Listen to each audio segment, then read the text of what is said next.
botayotgan payti yotoqxonalarga quyosh kirmagani yaxshi. Ya'ni qishda quyosh uyga zo'r kiradi.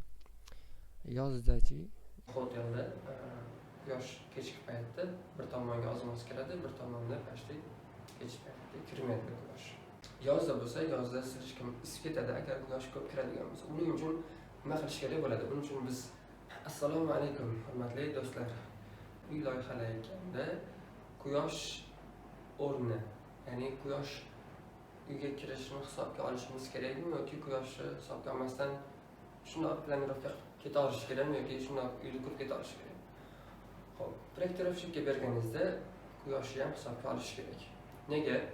Quyosh chiqqanda qaysi xonaga kiradi, botayotganda qaysi xonaga kiradi, obed vaqtida qanchalik quyosh kiradi? Bularni hozir ko'rib chiqamiz. Ertalabda quyosh chiqqan paytda yotoqxona, bolalar xonasiga ozgina kirsa bu yaxshi. Bu eng yaxshi hisoblanadi. Botayotgan paytda yotoqxonalarga quyosh kirmagani yaxshi. Sababi kechasi agar yozda bo'lsa, bu juda yotoqxonani kechki payt issiq qilib qo'yadi. Quyosh o'zi xonaga kirish nima uchun muhim deyiladigan bo'lsa, xonalardagi bakteriyalarni quyosh o'ldiradi deyiladi va xonangiz yorug' bo'ladi. Birinchidan alohida svet yoqib energiya sarflamaysiz. Qish kunida quyosh kelsa alohida ko'p energiya tejaladi, ya'ni isitadigan narsani ham ozroq yoqsadan quyosh hisobiga ham uyingiz tez isiydi. Yozda bo'lsa, yozda siz hech kim isib ketadi agar quyosh ko'p kiradigan bo'lsa. Uning uchun nima qilish kerak bo'ladi? Uning uchun biz derazaga ichkaridan quyosh to'sadigan parda qilishimiz mumkin. Agar parda qilsak, pardani yopganingizda ko'chani, ya'ni hovlingizni ko'ra olmay qolasiz. Hovlini ko'rish uchun nima qilish kerak deyiladigan bo'lsa, oldinlari so'rtak qilinadi, ya'ni navesda uzumlar ekilardi, o'sha salqin qilib turilardi. Hozir agar u naves qilsak, uyimizni fasadini, chiroyini buzib qo'yadigan bo'lsa, unaqa qilmaydigan bo'lsangiz, agar high-tech stilda bo'lsa, bu yechimi oson, ya'ni louvers degan narsa bor, ya'ni sun shadow deyiladi. O'sha derazaning tashqarisida har xil detallar qo'yiladi. U dizayndan birinchidan chiroyli ko'rinadi, ham ikkinchidan siz uni regirovka qilishingiz mumkin. Quyosh tushadigan, quyosh tushmaydigan qilib. Qolgan payt yorug' qilib qo'yasiz, quyosh tushadigan payt yopib qo'yasiz, quyosh tushmaydi. U derazadan sal oldinroqda turadigan narsa bo'ladi. Xo'p, neoklassika yoki klassik stilda unaqa narsa tushmaydi. Unda nima qilsak bo'ladi desiz, o'sha derazaniga yaqinroq, ya'ni derazani quyoshdan himoya qilish uchun yaqinroqda daraxt ekishingiz ham mumkin. Kattaroq daraxt bo'lsa, uning soyasi quyoshni to'sib turadi, soyasi ham salqin ham bo'lib turadi. Uyga ham, hovliga ham bo'lishi mumkin. Toshkentda ba'zi domlarda bu narsa qilingan, ya'ni o'sha sun shadow deyiladi inglizchada shunaqa. Quyosh nurini, misol kechasi botayotganda xonaga quyosh kirmaydi, lekin obed vaqtida yoki ertalabki vaqtida xonaga quyosh kiradi. Shunaqa qilib qilingan domlar ham bor. Misol uchun O'zbekiston hotelda quyosh kechki paytda bir tomonga oz kiradi, bir tomonda pastda kechki paytda kirmaydi quyosh. Kunduzda yoz obed vaqtida ozgina quyosh kiradi. Shunga o'xshagan siz uyingizni qanaqa joylashgan, qaysi tomonga qarab joylashganiga kelib chiqib, arxitektorlar loyihalayotganda sizga quyoshni to'g'ri tushishini joylashtirib beradi. Agar uyingizga loyihalayotganda quyosh umuman tushmaydigan bo'lib qolsa, uni siz derazalarda joylashuvni o'zgarish hisobiga quyoshni uyga olib kirsa bo'ladi.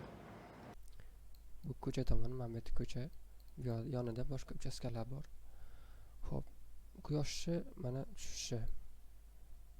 Mana bu yerda aprel, may, mana qishda quyosh mana ichkariga juda yaxshi kiradi. Bu juda zo'r degani, ya'ni qishda quyosh uyga zo'r kiradi.